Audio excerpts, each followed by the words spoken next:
So on the situation in Germany, I think it's in Germany's interest and Europe's interest to have a stable Germany that is committed to the European project.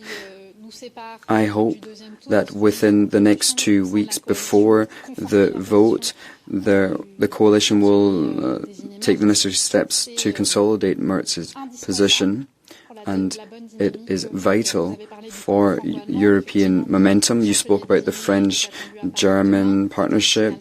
The German Chancellor is expected in Paris tomorrow, which is a strong sign of this renewed German-French partnership. And I really hope that for Germany and for Europe and for the French-German partnership, that this is just a 2-week delay.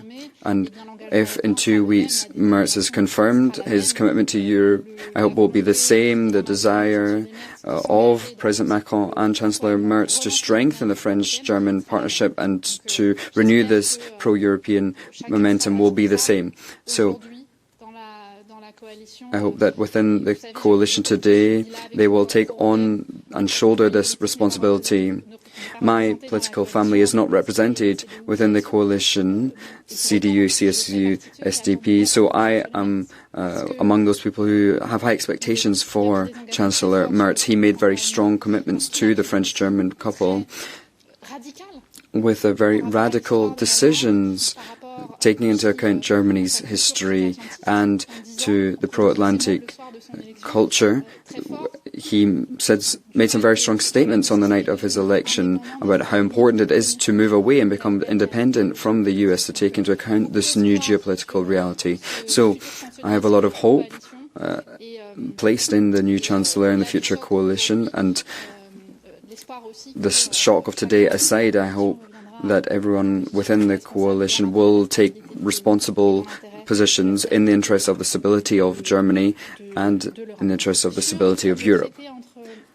On the treaty between Poland and France, that's also a decisive, important moment.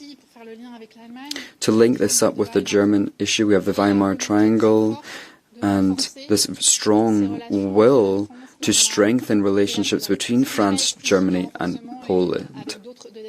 Of course, that does not exclude strengthening relationships with other countries, but we rely on these countries a lot. Since his re-election, Donald Tusk, alongside the Polish presidency, they really led the way to bring Poland back into the European fold, and this French-Polish agreement is very important.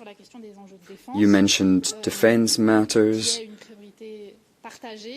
There's a shared priority there, and I think when it comes to the strategic awakening of Europe, we have a very favourable alignment with the long-standing positions of Macron in Paris, how we need to build our strategic autonomy. And then tomorrow, I hope that Merz will call into question this debt break and allow us to undertake joint borrowing. And then we have Tusk and Poland. They're very open vis-à-vis these matters. We are aligned and we have a way forward. These three countries that are very important for Europe.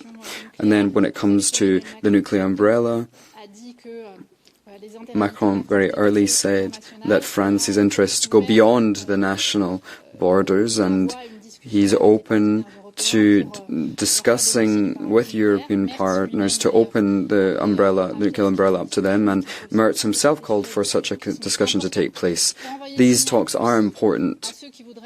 It's also a way of sending a message to those who seek to attack us that our partners, our allies, the allies of France also benefit from our support and the nuclear umbrella of France.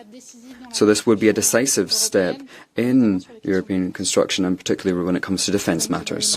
I look to our Green colleagues, so I'm afraid we don't have time for questions here, but please don't hesitate to come to us if you have still questions for us. Thank you very much and have a good afternoon.